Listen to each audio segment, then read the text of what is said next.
Well, I think it's a very sophisticated threat and it's multifarious. So just in recent years alone, the UK has been on the receiving end of hostile state activity by the Chinese, whether it's Chinese police stations, whether it's hostile takeovers of private companies to steal or take possession of intellectual property, whether it's attempts to control aspects of our infrastructure or our critical national infrastructure, whether it's through the use of technology and cyber attacks. We've had Chinese spying issue in Parliament, in the heart of our democracy.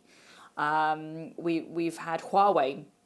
Huawei, previous government, Conservative government, shut that out of our government networks.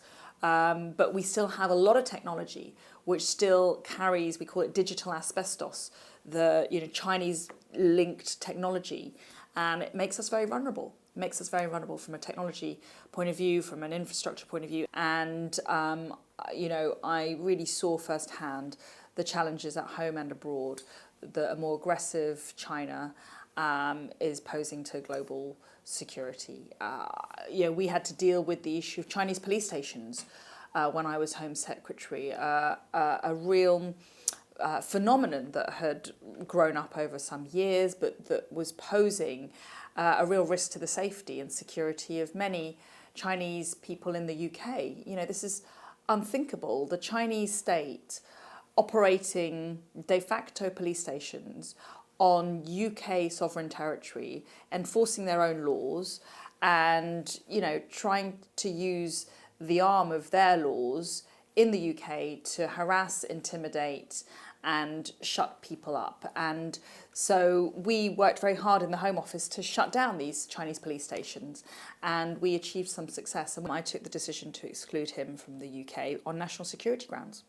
He posed a threat to our national security, and that was the advice from our security services, MI5. And they made it clear that he had connections which were well documented and evidenced with the Chinese Communist Party. And he was effectively, that the evidence demonstrated that he was very closely aligned with them. And he was very active in his activities of, making relationships with influential people in the UK, notably Prince Andrew.